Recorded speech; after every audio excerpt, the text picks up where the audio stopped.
Hi everyone, Judicial Watch President Tom Fitton with our social media update here this week for you. Thanks for joining us. A lot to talk about. I tell you, there's so much going on here at Judicial Watch in our efforts to clean up corruption. Even I sometimes have trouble tracking it all. We have new page-struck emails showing corruption and ethical transgressions at the FBI. It's a regular Peyton Place over there. New Clinton email testimony to talk about, at least one of the witnesses in the Clinton email scandal. I have some just astonishing information from that testimony to report to you on. And fantastic news out of California. A Judicial Watch settlement has resulted in a massive move by California to clean up its election rolls. So I'll give you the details there. And a great decision out of the Supreme Court for the First Amendment and religious liberty. And so just interesting, important news from Judicial Watch, information you won't hear about or find out about anywhere else, simply because no one but Judicial Watch is doing this type of investigative work and litigation to uncover and educate you about the government corruption that is infecting this fair city here in Washington, D.C. Not Congress, not the executive branch, and frankly, we are able to use the law against the executive branch and with the help of the judiciary at times to get information that no one else is able to get, especially on the deep state efforts to undo the presidential election, the coup cabal against President Trump. And to that end, we have new information that we've released as a result of a Freedom of Information Act lawsuit. The Freedom of Information Act is the federal transparency law that allows you and groups like Judicial Watch access to government documents about its activities. It allows you to find out what the government's up to. And in the case of the coup cabal, there's a lot to find out about because I think it evidences criminal activity. The new emails are from Lisa Page and Peter Strzok, the two senior or former top senior FBI officials who are having an affair, but also were anti-Trumpers and pro-Hillary Clinton. At the time, they were running both the Clinton email investigation, if you want to even call it that, and the Russiagate targeting of President Trump. In fact, Strzok and Page were removed from the investigation by Robert Mueller in a secret move that wasn't told, that no one found out about till 4 months later because of text messages that the Inspector General allegedly found detailing his political bias and Page's political bias and obviously their improper relationship. You may remember those text messages where Strzok talks about having an insurance policy if President Trump's elected and basically hating Trump voters and just showing inappropriate animus in a way that suggests that both investigations were wired to protect Hillary and target Donald Trump. So we have new emails. So we've asked for all the communications between these two very special people, Lisa Page and Peter Strzok. We asked and were denied, as per usual from the stonewalling FBI. So we sued the Justice Department in January of 2018. So this is about a year and a half ago. And they found about 13,000 pages in response to our FOIA request for all the communications between Strzok and Page. And they've only been giving us essentially emails. The text messages, I'll get into the text messages later, the FBI doesn't believe that text messages are subject to FOIA. Can you believe that? So they want to hide the text messages of Page, Strzok, Andrew McCabe, James Comey, you name it. And we're fighting that out separately. Well, this will come up in this case. It's not ripe yet for this case, I don't think. But we're fighting it in another case where the FBI refuses to look at text messages under the Freedom of Information Act. Well, anyway, we're getting emails in the least, and the emails show a few things. That when James Comey testified to Congress about the Wiener laptop Clinton emails, remember, Huma Abedin had sent or had all of the Clinton emails, most of them on her husband, then husband, Anthony Weiner's laptop. Anthony Weiner went to jail for a sex crime. And that included classified information. How do we know that? Because Judicial Watch received those documents showing there was classified material on Anthony Weiner's laptop from Hillary Clinton's email server. More evidence of her criminal misconduct, in my view. Comey testified in May of 2017 that Huma Abedin's had made a regular practice of forwarding hundreds of thousands really, of Clinton's messages to her husband, some of which contained classified information. Well, the FBI was horrified at that. And so the emails show that they were desperate to try to correct that, or frankly, just muddy the record there. So the documents show there were all the top officials at the FBI were involved in drafting a letter to the Congress that misleadingly suggested that his original testimony was wrong, when in fact it probably wasn't, and said, well, no, we found 49,000 emails. So it's interesting to see that anything that makes Hillary Clinton look bad, the FBI goes crazy over. That's what these emails show. The emails also show the anti-Trump collusion between the New York Times and the FBI. Normally when you have a reporter or reporters doing reports or reporting on investigations or agency activity, they seek responses. They say, we're doing this, we found out this, do you have an official response? But if you're friends with the people running the agency, you give them a heads up. And this is what the email shows, that they gave, the New York Times gave a heads up to the FBI about a story. And this is the email. It was a March 24th, 2017 email from New York Times reporter Michael Schmidt to the FBI PR person, Michael Cortan. Schmidt offers the FBI information, and I'll read it. He asks, I'll just read the email, you can figure out, you'll see what I mean. Mike writes, wanted to flag you on something. 3 of my colleagues are working on a story about the Russia investigation. They're told that Jared Kushner is among the individuals who the FBI is scrutinizing for the meetings with Russians.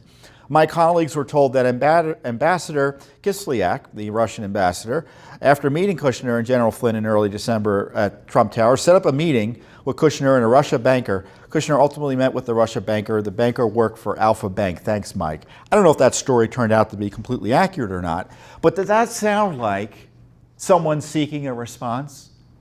No, that's a heads up. We've got this story you'll be interested in.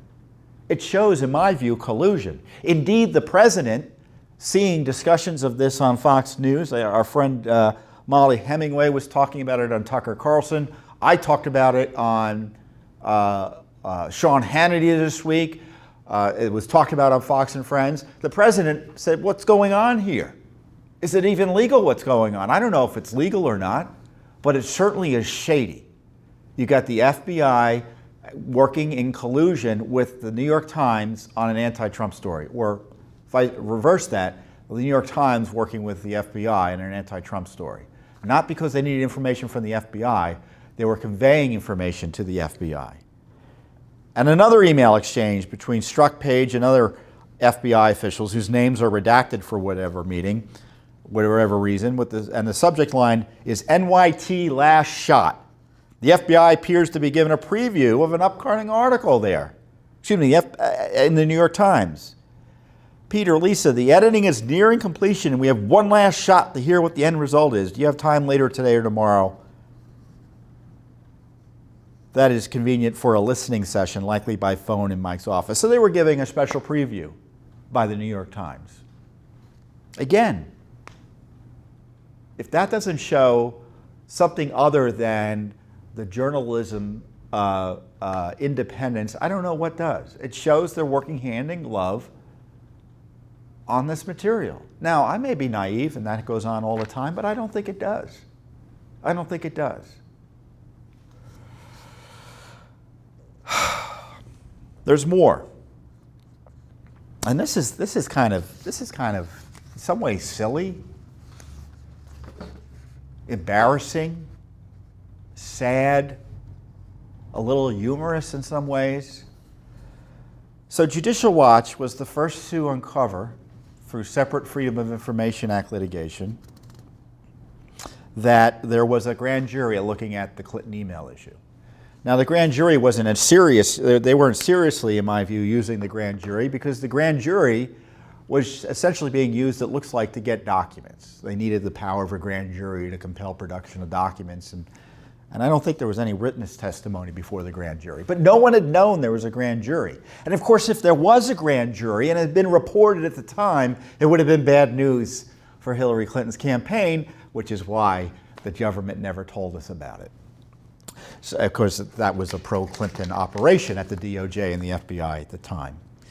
So Page and Strzok, so they get word of this through a news story, and Page and Strzok are communicating and sending emails around and about this, and someone gets offended about who the email was sent to.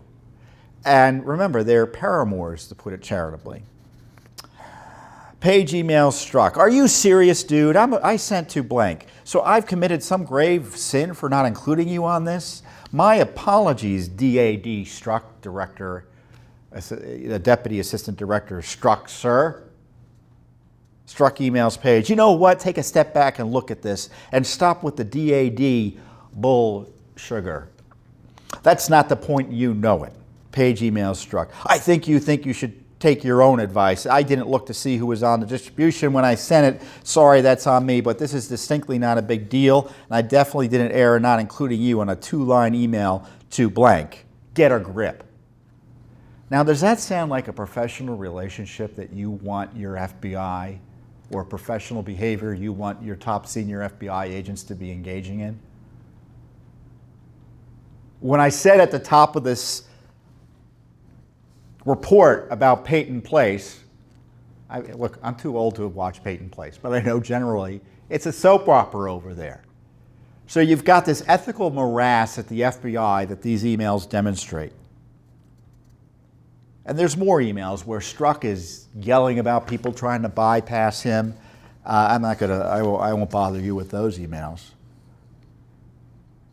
But the emails show the Obama FBI, again run by Comey, to be both a mess both professionally and ethically. And of course, the best example of this mess is this slubber spat created by a Judicial Watch disclosure of all things. But the news, why were these, and this goes to another ethics issue.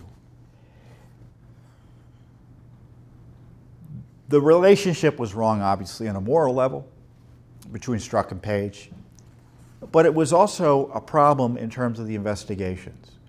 Because when Page was a top lawyer in the FBI, advising Andrew McCabe, the number 2 at the FBI, so a senior person, and Peter Strzok was the lead investigator on the 2 major issues. So if you want a lawyer to provide advice to you on someone else's behavior and provide advice to them on what they should be doing investigatively, you want the lawyer to be disinterested. Just the facts, what's the law, what's the best interest of the agency, what's ethical, and all the sorts of things you want a good lawyer to be making judgments on.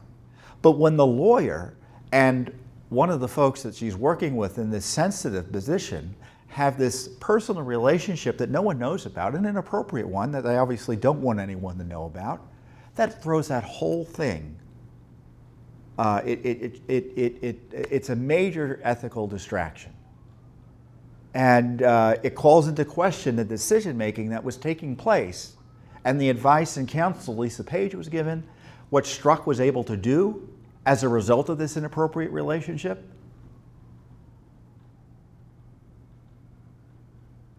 And what information he may have been getting and receiving and vice versa, all sorts of ethical issues. And I don't know if the IG is looking at that, but someone needs to.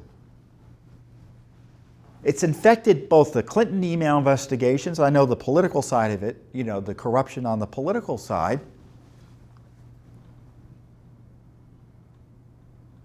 It certainly infected the targeting of Trump, this illicit relationship. So I think that's something worth considering.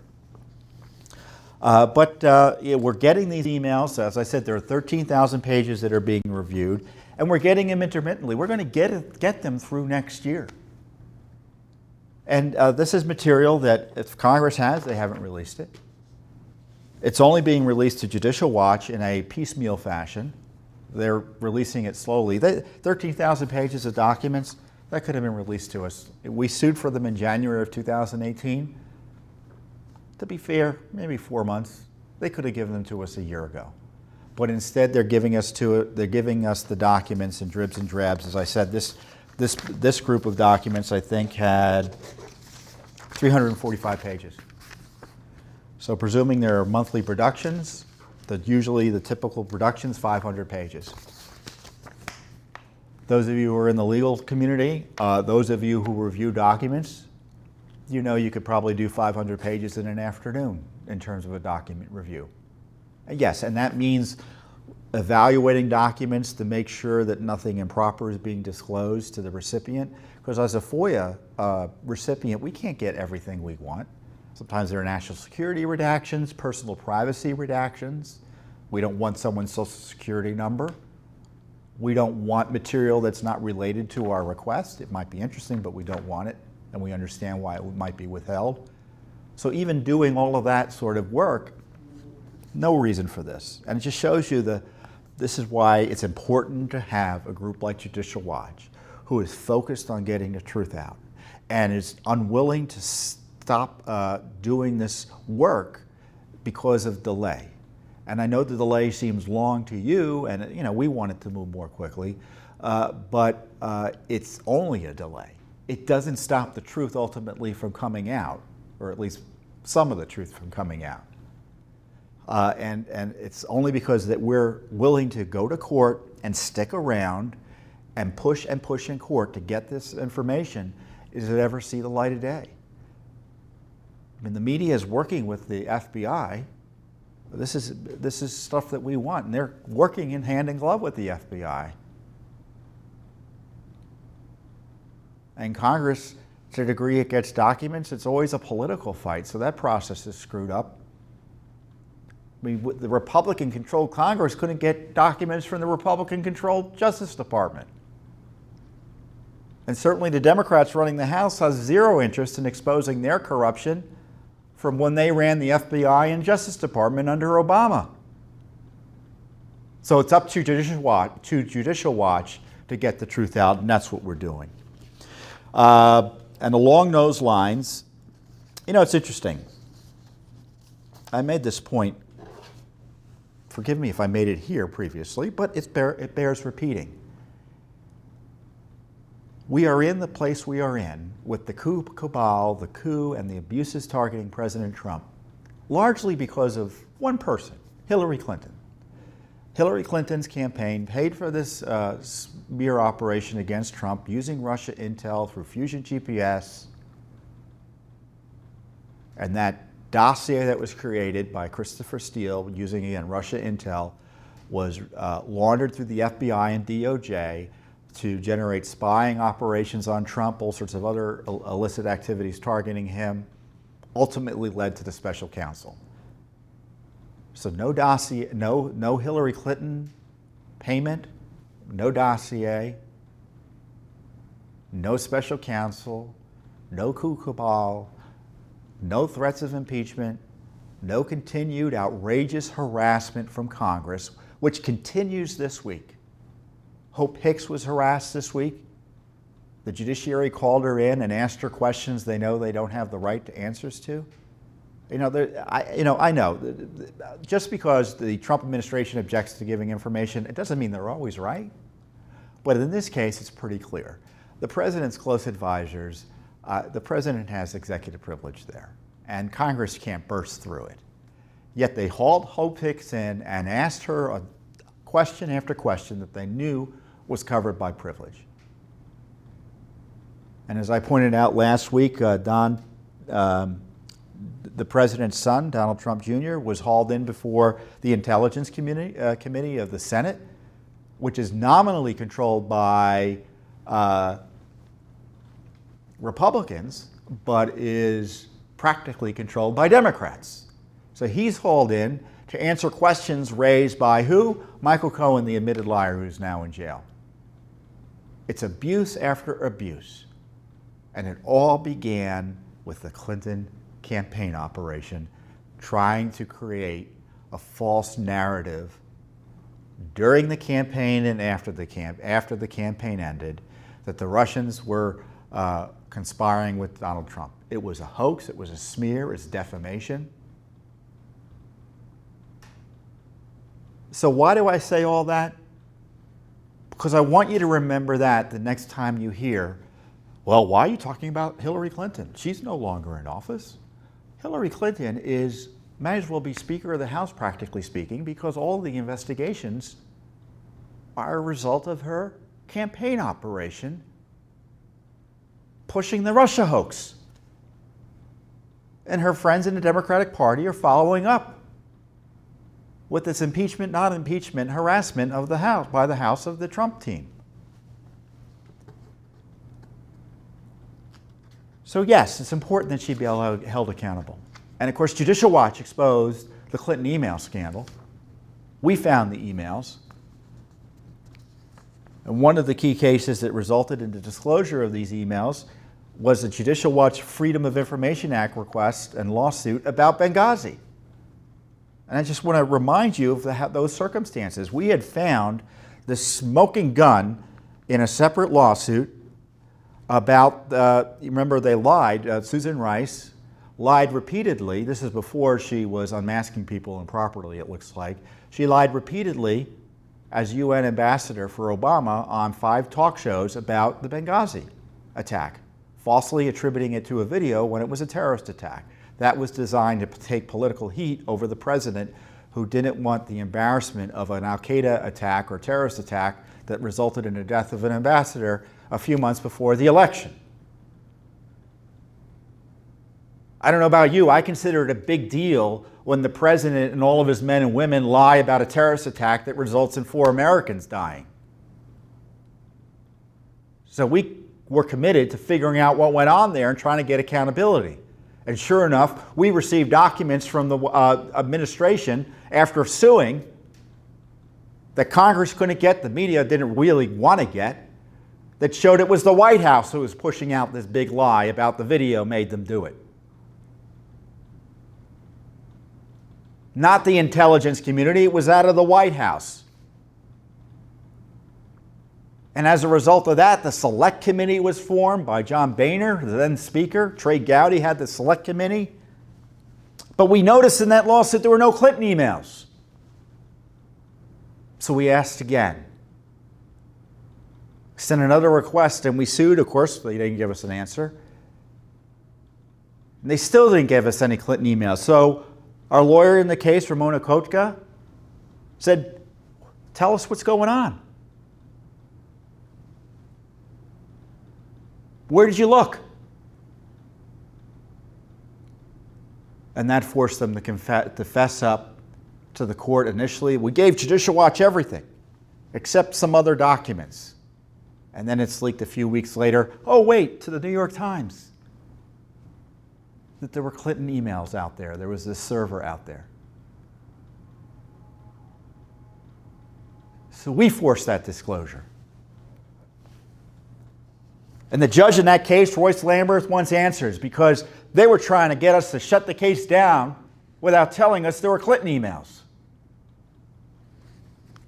So late last year, he authorized discovery into, were they trying to mislead the court?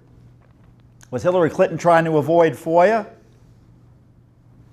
And where are her other emails? Are there other emails to be found and searched as the law requires? And he also wants to know if Benghazi is tied to this effort to cover up the emails. Were they nervous about that? And he granted us discovery. We just finished up the depositions of almost 12 witnesses. I think it's 12. Our team of lawyers, Ramona Kotka leading the team at this time, has been taking deposition after deposition of top State Department officials, former Clinton aides, people close to Hillary Clinton, including her lawyer. As the Justice Department opposes us at every step, and the State Department. I mean, I think highly of Attorney General Barr. But the Justice Department involved in this, they're trying to curtail our discovery. They were trying to stop us at every step, and they still are. So that's a long background for the news, because we've gotten the testimony, as I say, and we're evaluating the testimony. I'd show you the videos of the depositions, but the Justice Department and the State Department didn't want that to happen, and unfortunately the court agreed, so we just have the transcripts. And one of the witnesses we had testify is Justin Cooper. And Justin Cooper at the time was a Clinton Foundation employee, and he helped set up the system. And so he worked for both Bill Clinton and the foundation, and he worked on the system with Brian Pagliano, who was a State Department employee, who worked on the side supposedly for Hillary Clinton on this email issue. Pagliano's taken the Fifth Amendment. So Cooper came in and was deposed by us. And you know, it's interesting. He comes in and he says, well, did you talk to the basically Clinton world before this deposition? And who did he talk to? Cheryl Mills, the week before. Who was Cheryl Mills, you may ask? Cheryl Mills was Hillary Clinton's number 2 at the State Department, I think her chief of staff. Goes back all the way to the Clinton White House with her, very close. She knew about the Clinton email setup. And Judge Lamberth, who I say gave us the discovery, criticized the DOJ. I want to read you at length what he thought about Cheryl Mills. Judge Lamberth, late last year, criticized the DOJ, saying he was dumbfounded by the Inspector General report.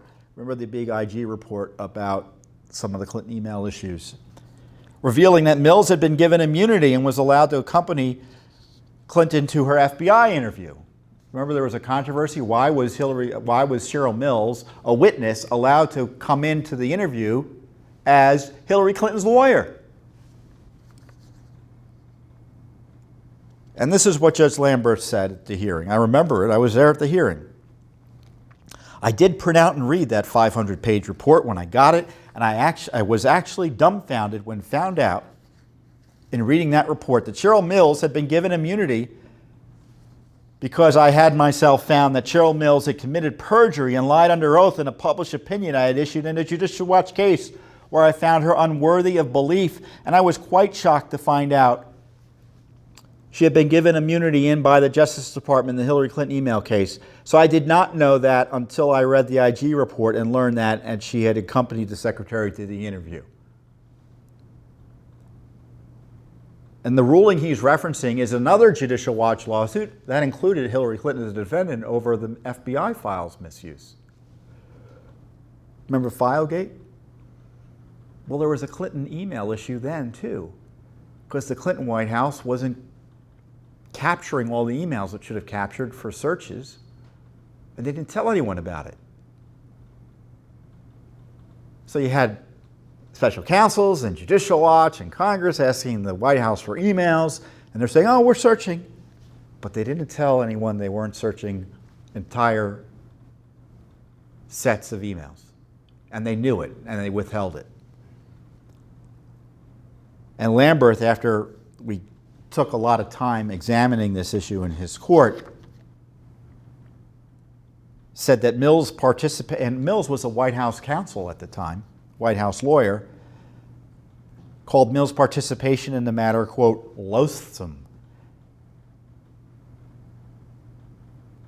He further stated Mills was responsible for the most critical error made in this entire fiasco. Mills' actions were totally inadequate to address the problem. This is about emails. And you're telling me that Cheryl Mills and Hillary Clinton didn't know about the impact of her email bathroom server, whatever you want to call it? So Justin Cooper, by the way, the person who's testifying, he's the one who talked about the hammers. Hammering Hillary Clinton's personal devices. And Cooper also contradicted Yuma Abedin. Abedin testified to us in another case on the Clinton email issue. Abedin told us, and she was a deputy at the State Department, very close to Hillary Clinton as well. I told you about the Wiener laptop emails. her husband had her, she was one of the only people on the Clinton email server. It was her, as best we can tell, Hillary Clinton, and Chelsea Clinton. So there were only 3 people, they tell us, were on the server. When Cooper was asked who approached him about creating the ClintonEmail.com account, Cooper answered, it would have been a discussion with Huma Abedin. Cooper also testified that Abedin was his primary contact regarding the choice of the domain name that was registered, I believe, in January 2009.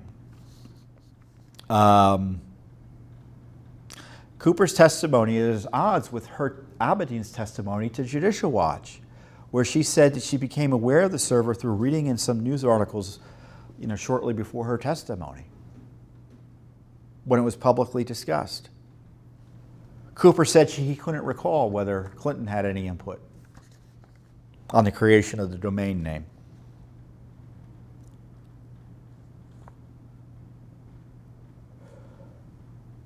Now, he also testified there were 2 servers. There was the Apple server, and then they moved material off the Apple server to what is called the Pagliano server.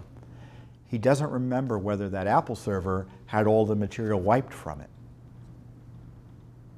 Isn't that interesting? And when Cooper was asked to testify about how many email accounts he created for Clinton, he said, to the best of my recollection, 2 or 3.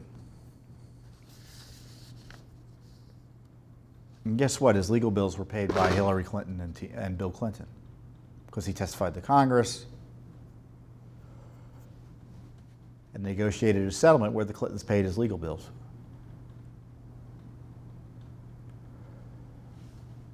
And someone told him it was a bad idea. We didn't know who it was that Hillary Clinton be part of this server that was being set up. And you know who told him it was a bad idea? Because we found it out in the testimony. It was in his 302 that he talked to someone about it, but the FBI wouldn't give us the name. Well, he said it was Doug Band, who was close to Clinton, the Clinton Foundation official, and an advisor to Bill Clinton, and a business partner at one point. So Doug Band, who, by the way, was the go-between between the Clinton Foundation and the State Department during Clinton's tenure in that play-to-play operation, where Clinton Foundation donors and supporters were getting special favors from the State Department. Doug Band was sending all the emails to Huma Abedin, who was on the system. And it helps explain why he didn't want Hillary Clinton on that system, because he knew what he was doing. Because they started the pay-to-play operation almost immediately upon her becoming Secretary of State. So all of this is informative.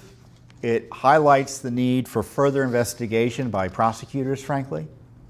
But again, it's Judicial Watch who's doing this because a federal court wants answers on this. So the next time you hear someone say, why are you still concerned about Hillary Clinton?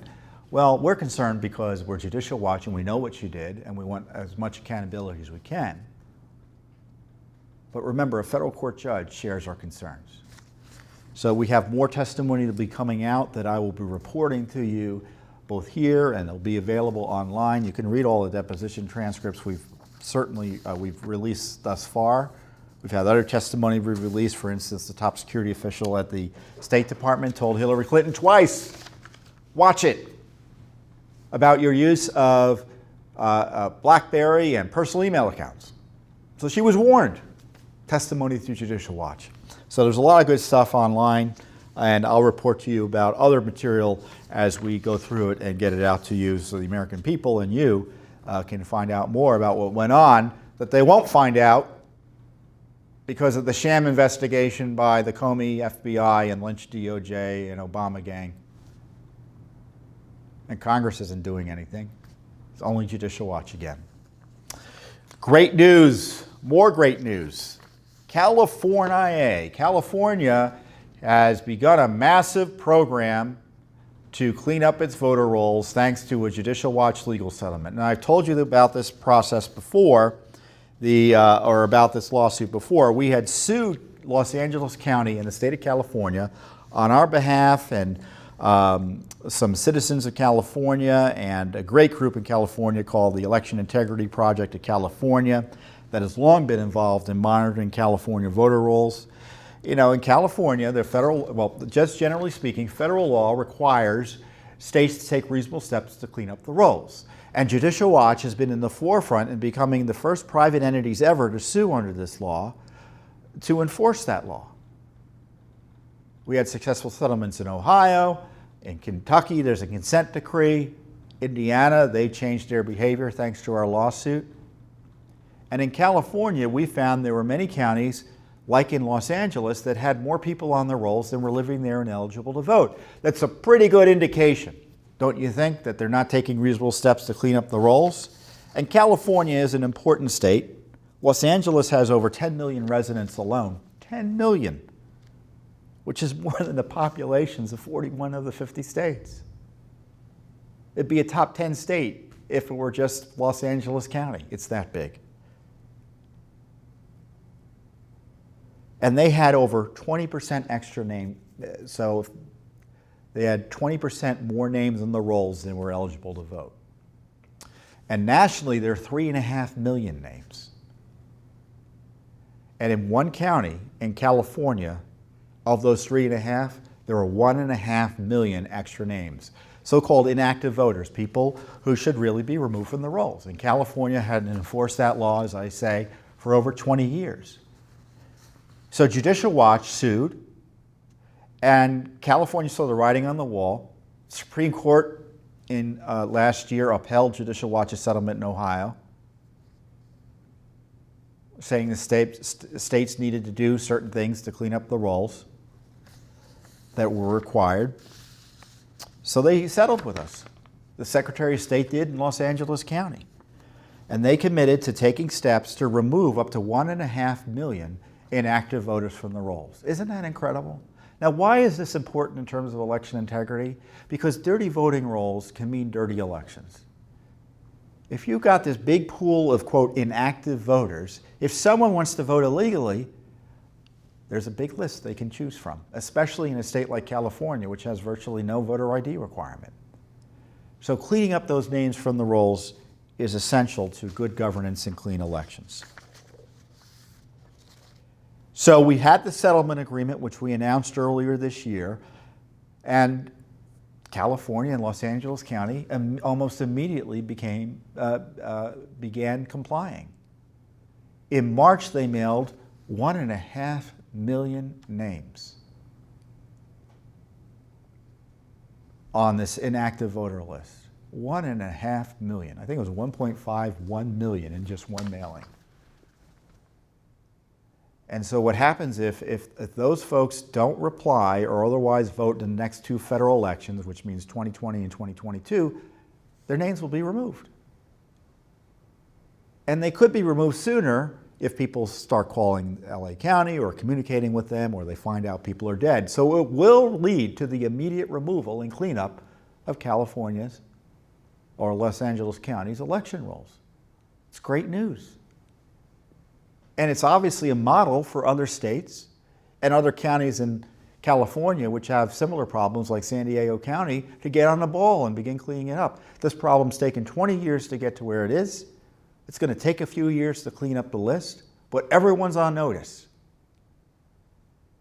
that we need to be cleaning up the rolls. And it's thanks to Judicial Watch, not the Justice Department, not Congress, not the media. It's thanks to Judicial Watch. Now, I thought the mailing was to 1.5 million. They did that one mailing. And it turns out they did other mailings as well. They reported to us just the other day. So the number of inactive people they're contacting in these mailings is now 1.59 million. The number we've been using, we thought it was going to be up to 1.56 million names that would be possibly removed. Now it's up to 1.59 million, approaching 1.6 million. So the number is getting bigger and bigger and bigger. And as importantly, part of the settlement agreement was the Secretary of State agreed to update the state's online manual in order, this is the Voting Registration Act manual, in order to make clear that ineligible names must be removed and to notify each California county that they're obliged to do this. So every California county has been now notified by the Secretary of State that they need to start cleanups.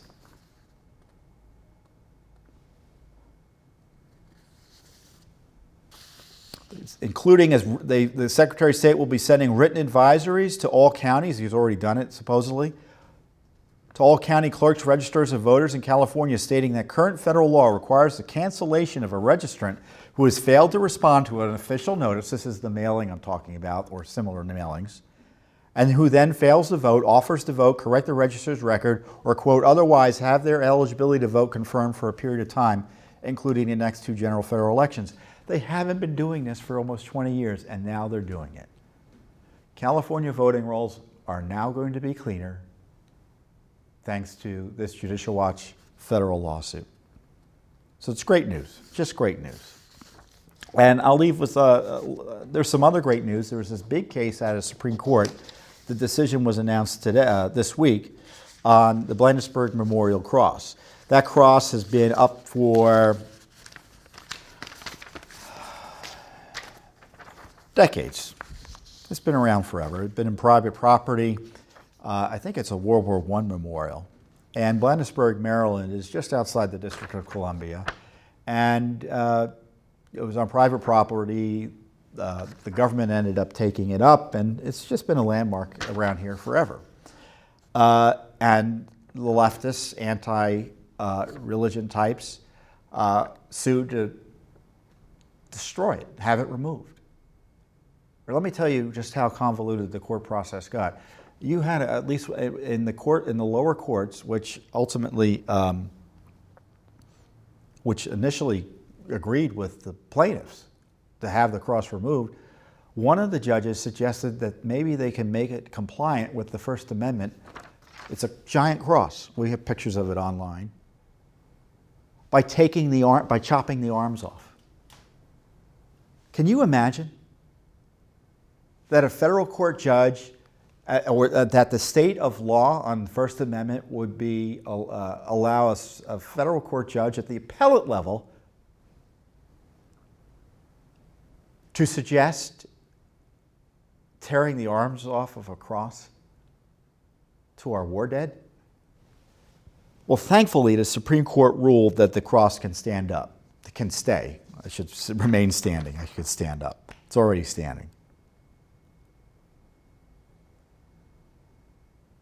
You know, military sacrifice is made possible, the freedoms we are fighting about. And the idea that we can't put crosses up to honor our war dead and those who have sacrificed for our country is so at odds with the Founding Fathers' vision. I don't know what to say to those who think otherwise. Now, the court decision was okay. It wasn't the best in the world, because there are all these convoluted tests the court has to figure out whether a cross is, or another religious symbol violates the Establishment Clause. I mean, this is basically what happens. This is what I think the Constitution says. This is what the history is. When our country was founded, our Constitution was set up, states had official religions. And the First Amendment is designed to prevent the federal government from telling states not to do that. And that's been transmogrified by the Supreme Court and activists, and history has been rewritten to suggest that the Establishment Clause prevents any government recognition of religion. And it's simply not the case. Now, unfortunately, there's no majority on the court for that view. There are a few members of the court, like Justice Thomas and others, who kind of explain that. And I encourage you to read the full decision. I mean, the thinking of the kind of the core decision here is that because it's been up so long, it can stay up. I'll take the victory any way we can, but this originalist interpretation really needs to come in, because it's just going to invite more and more litigation on this issue, because the court is afraid to state the truth here. And I'll say one other thing. There were 2 justices who opposed this Sotomayor and Justice Ginsburg. So when they talk about political extremism and ideological extremism and being outside the mainstream, those are two Supreme Court justices who wanted to tear down a cross to our nation's honored dead, and whose decision, in my view, would have resulted in going and taking down every cross in Arlington Cemetery. Then that's how radical this approach is. So, thankfully, the Lord gave a majority of the judges the wisdom and discernment to come up with the right decision here. And we were honored to participate in the case because we filed an amicus brief advocating that the Memorial Clause is not a violation of the Establishment Clause.